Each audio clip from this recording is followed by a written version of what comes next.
Welcome to our channel friends. ఈరోజైతే మనం మన గార్డెన్లో వంకాయ అండ్ బెండకాయ అప్డేట్ని అయితే చూద్దాం. సో కూరగాయలు అనేవి చాలా ఈజీగానే పెరుగుతాయి అండ్ ఇది సమ్మర్ కాబట్టి ఇంకొంచెం ఈజీగా కూడా మనకి గ్రో అవుతాయి. కాకపోతే వాటికి మనం కేర్ తీసుకోవాలి, స్పెషల్ కేర్ అనేది తీసుకుంటే సో బాగా పెరుగుతాయి. ఈ విధంగా నేనైతే ఎవ్రీడే మా గార్డెన్లో ఆఫ్టర్నూన్ టైంలో ఖాళీగా కొంచెం ఒక హాఫ్ అన్ అవర్ అలాగైతే గార్డెన్లో కూర్చొని అంతా అబ్జర్వ్ చేస్తూ ఉంటాను. చేసి ఓల్డ్ లీవ్స్ని ఏమైనా పురుగు పట్టిన లీవ్స్ ఏమైనా ఉంటే వాటిని అయితే కట్ చేసుకుంటుంటే ఈరోజు కూడా అలాగే చేద్దామని చెప్పి నేను కట్ చేసుకుంటుంటే నాకైతే మా బెండకాయ మొక్కలకి బెండకాయలు కొంచెం వచ్చినట్టయితే అనిపించుని.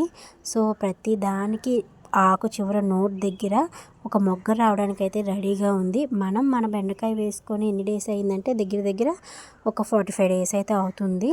సో నేనైతే గూగుల్లో సెర్చ్ చేసినప్పుడు బెండకాయ అసలు ఎప్పటికీ వస్తుంది ఫ్రూట్ అనేది, బెండకాయ అనేది అని నేను అనుకున్నప్పుడు 45 డేస్, ఆఫ్టర్ 45 డేస్ అయితే చూపించింది. సో దాని ప్రకారమే ఇదైతే వచ్చింది. అండ్ ఫైనల్గా మన వంకాయ అయితే చాలా ఆశ్చర్యం. సో నేనైతే చాలా వంగనారు తెచ్చుకున్నాను.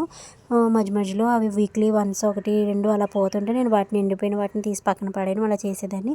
ఫైనల్గా ఇవైతే మిగిలినాయి. సో నేను గార్డెన్ అనేది క్లీన్ చేసినప్పుడు అయితే చూశాను, దీనికైతే వంగ పువ్వు అనేది రావడానికి రెడీగా ఉంది. సో నేనైతే చాలా హ్యాపీగా ఫీల్ అయ్యాను.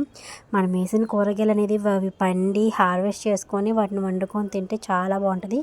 సో ఈ వంకాయలతో అయితే మా మమ్మీ గుత్తి వంకాయలు వేసుకున్నాను నేను, అవి వస్తాయని వచ్చిన వెంటనే మీకైతే గుత్తి వంకాయ కర్రీ కూడా చేసి చూపిస్తాను అన్నారు. సో మనమైతే వంకాయల కోసం బెండకాయల కోసం వెయిట్ చేద్దాం friends. For more updates subscribe our channel and like our videos friends. Bye.